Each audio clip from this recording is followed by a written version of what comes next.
করবেন তো ইনশাআল্লাহ? পারবেন কিনা না? জোরদার আমিনুল ভাইয়ের একটু তালি দাও।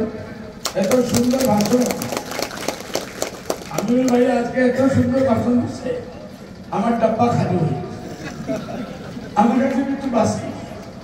কি বলবো, আমি খালি একটা কথা বলবো, আপনারা দোয়া লাগে।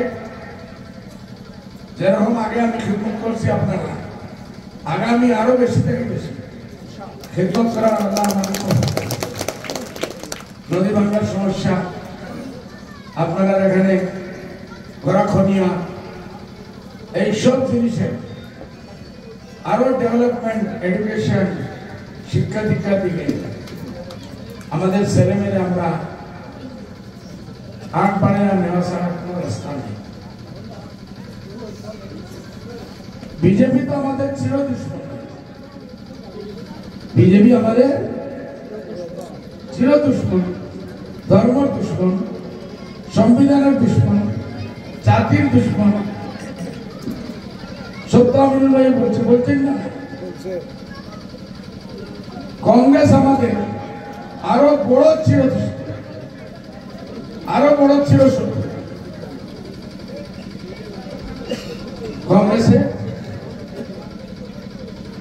এই আসামে আমাদের বাপ দাদা জন্ম দুই 300 আজকে যেখানে আমিনুল ভাই লেগে গেছে, নদী ভাঙ্গা হইতেছে, গাঁও কা গাঁও খালি।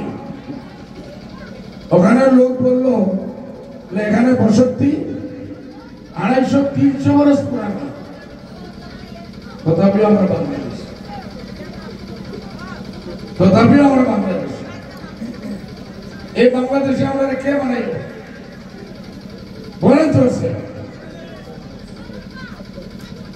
বলো না, এই দিকটা বলো, কে বানাই? কংগ্রেস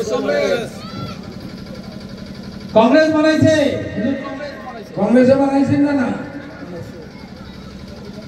আমার থেকে দলিল নেন, হুজুর কিরকম বানাইলো কংগ্রেসে? কংগ্রেস তো বড় ভালো পার্টি, আমরা জন্য এটা করছে, ওইটা করছে, ওইটা করছে, ওইটা করছে, করছে করছে করছে করছে কংগ্রেসের শেষ। আমাদের সঙ্গে লোক আসছে, এরাও তো এক জমানায় কংগ্রেসে ছিল।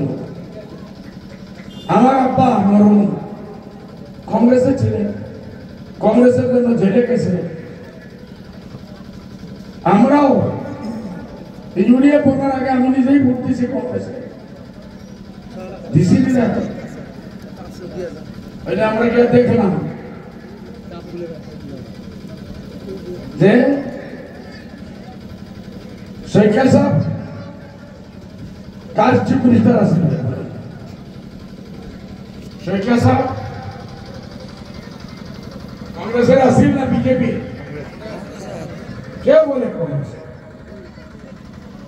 কংগ্রেসের না, এরা সব বিজেপি। শেখ হাসিনা, নরসিমহা রাও, তরুণ গগৈ সব এক লাইনে বিজেপির প্রাইম মিনিস্টার আর বিজেপি। কেন বলে হুজুর কিরকম? আমরা আমাদের মাথা প্রথমবার শেখ হাসিনা, আপনারা আমাদের বাপ দাদার মাথায় বাংলাদেশি প্রথমবার লিখেছে। কে লিখছে? কংগ্রেস লিখছে, কংগ্রেস। শেখ হাসিনা কি হয়েছে?